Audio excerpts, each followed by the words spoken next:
বিশ্বের মানুষ দুটি বিশ্বযুদ্ধ দেখেছে। গত কয়েক দশক ধরে তৃতীয় বিশ্বযুদ্ধ নিয়ে জল্পনা কল্পনা চলছে। প্রথম দুই বিশ্বযুদ্ধের ক্ষয়ক্ষতির চিহ্ন পৃথিবী থেকে এখনও মুছে যায়নি।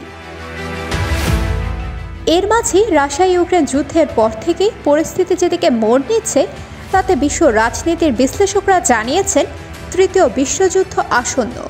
ইতোপূর্বে নস্ট্রাদামস থেকে শুরু করে বাবা ভাঙা অনেকে তৃতীয় বিশ্বযুদ্ধের ভবিষ্যৎবাণী করেছেন। তবে তা কবে নাগাদ শুরু হতে পারে তা নিয়ে কিছু জানাননি তারা।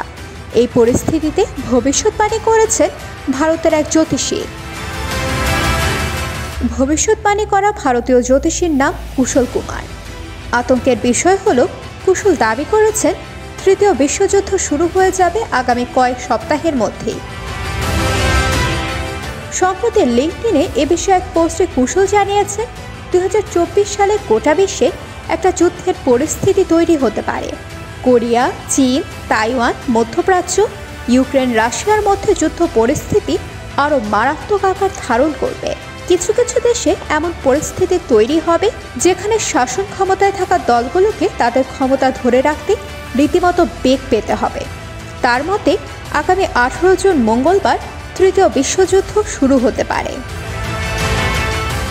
পোস্টে কুশল দাবি করেছেন সর্বশেষ ইরানের প্রেসিডেন্ট ইব্রাহিম রাইসির নিহত হওয়ার ঘটনাসহ বিশ্বজুড়ে গুরুত্বপূর্ণ অঞ্চলগুলোতে সংঘাতময় পরিস্থিতি 2024 সালে একটি বড় ধরনের যুদ্ধের ইঙ্গিত দিচ্ছে। বিশেষ করে ইতোপূর্বে তিনি 8 মের মধ্যে দুই কোরিয়া, চীন, তাইওয়ান, মধ্যপ্রাচ্যে ইসরায়েলের জড়িয়ে পড়া এবং ইউক্রেন রাশিয়া যুদ্ধ ও পশ্চিমা দেশগুলোর সামরিক জোট ন্যাটোর ক্রোধ চূড়ান্ত সীমায় পৌঁছাবে বলে দাবি করেছিলেন। তিনি জানান, গ্রহের অবস্থান আগামী 18 জুন মঙ্গলবার তৃতীয় বিশ্বযুদ্ধ শুরু হওয়ার ইঙ্গিত দিচ্ছে। ইংরেজি ক্যালেন্ডার অনুযায়ী এই দিনটিতে বাংলাদেশ সহ পৃথিবীর আরও কয়েকটি দেশে মুসলিম ধর্মীয় উৎসব ঈদুল আজহা অনুষ্ঠিত হবে এবং 29 জুন এই দুটি দিনেও যুদ্ধ শুরুর আশঙ্কা রয়েছে। হরিয়ানা ভিত্তিক জ্যোতিষী কুশলের এই ভবিষ্যৎবাণী ইতোমধ্যে সামাজিক যোগাযোগ মাধ্যমে ব্যাপক আলোচনার জন্ম দিয়েছে।